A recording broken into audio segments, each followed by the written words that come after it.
Zamislite da stojite u svom vrtu, uživate u pogledu na zdrave biljke, bujne plodove i zelenilo koje ste brižno njegovali mjesecima.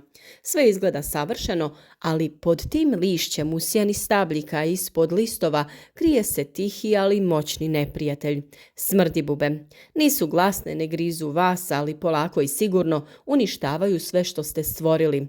Ako niste ranije upoznali ovog neprijatelja, vrijeme je da se pripremite, jer kada ih primijetite, možda je već kasno.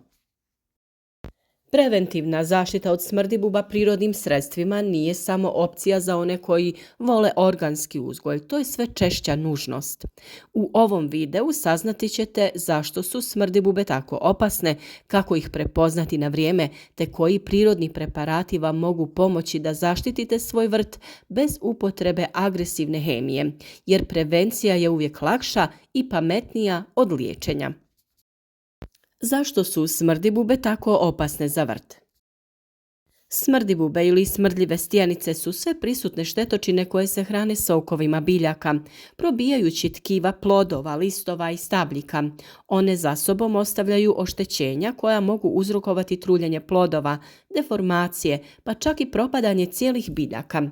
Najčešće napadaju paradajz, papriku, grah, kukuruz, kupus, krastavac i mnoge druge kulture.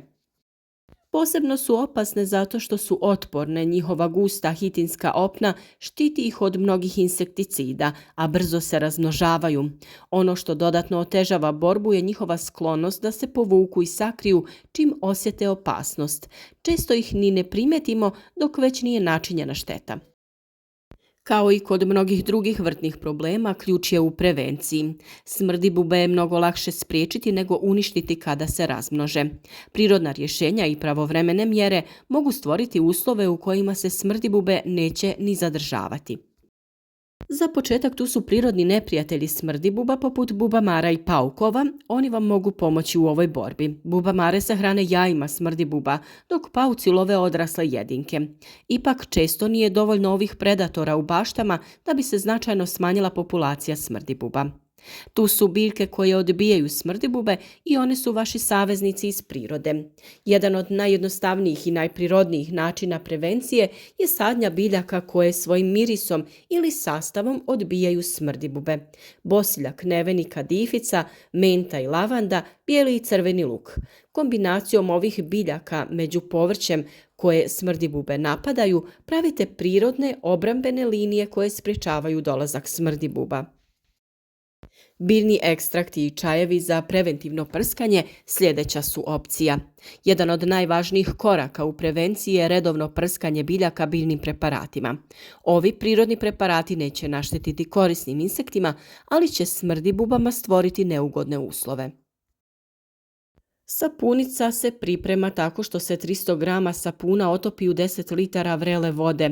Ova otopina ubija smrdibube i pomaže u smanjenju broja njihovih larvi. Probajte potražiti neki blagi ekološki sapun. Ukoliko možete pronaći bršljan, napravite sami prirodni sapun. 100 grama svježeg lista bršljana, najbolje starijeg, usitnite i stavite u lonac sa 1 litrom vode.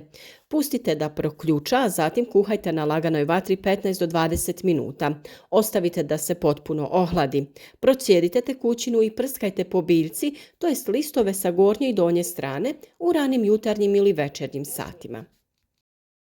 Tu je i bijeli luk. Rastvor od nekoliko čenova bijelog luka u vodi može biti efikasan u odbijanju smrdibuba. Ogulite ga i narežite na komadiće, prelijte sa vrelom vodom. 4 do 5 češnjeva na 100 ml vode, a nakon što odstoji oko sat vremena, razrijedite ga sa 1 litrom vode i prskajte vaše biljke. Prskanje biljaka rastvorom bibera ili sode bikarbone može pomoći u smanjenju broja ovih štetnika. Na 5 litara vode dodaju se 2 čajne kašike sode bikarbone te 1 kašika bibera.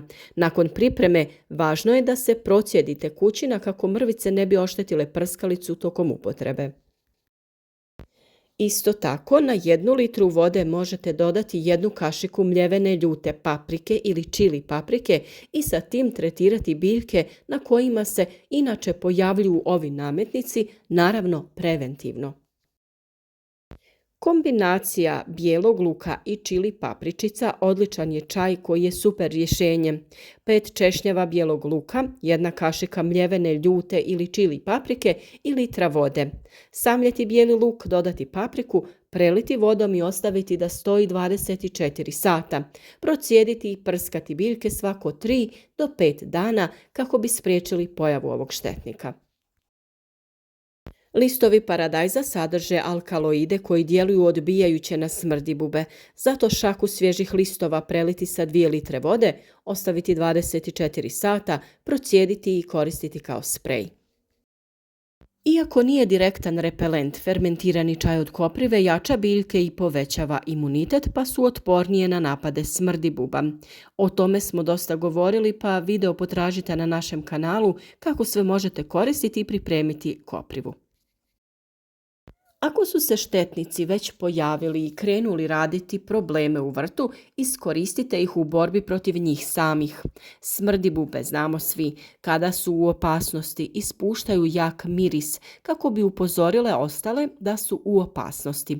To je jedan način da, tako reći, označite vrt njihovim mirisom kako bi ga druge jedinke iz straha napustile. Neki ih sakupljaju u vodu te nakon 24 sata tu vodu koriste za prskanje biljaka kako bi otjerali smrdibube iz vrta njihovim mirisom. Mi smo prošle godine ulovljene štetnike ipak dali našim ribama. Također možemo da koristimo kulture koje ćemo žrtvovati. Šta to znači? Kraj biljaka koje želimo zaštititi, posaditi ćemo druge biljke koje privlače smrdibube. Kao što sam rekla, poznato je da smrdibube mnogo vole paradajz i papriku, ali izgleda da još više vole blitvu, tako da nju možete posijati blizu biljaka koje želite zaštititi.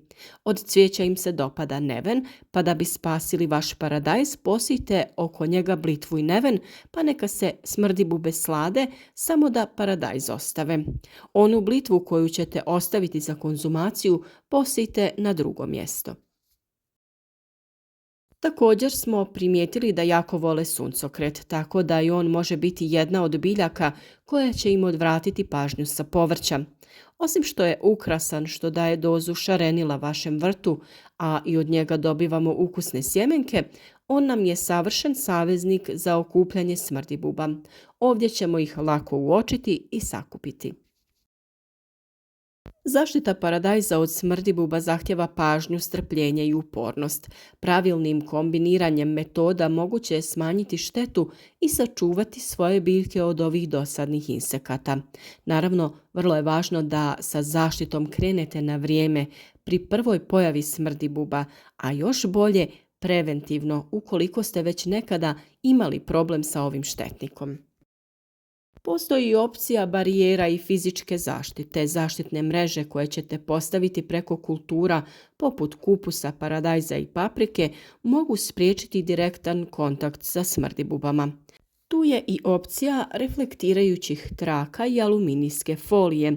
Sjaj reflektirajuće površine dezorijentira štetočine i smanjuje njihov dolazak u vrt. Možemo također postaviti zamke za nadzor i smanjenje populacije.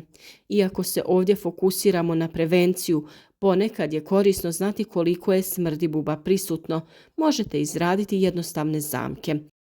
U posudice naspite jabučni ocat i nekoliko kapi deterdženta i privući ćete smrdibube koje će se tu utopiti. A svjetlosne zamke, smrdibube vole svjetlost, pa postavite svjetlo iznad posude sa vodom i sapunicom u večernjim satima. Kada ih ne vidimo, smrdibube se skrivaju u korovu, na rubovima gredica, ispod dasaka i kamenja.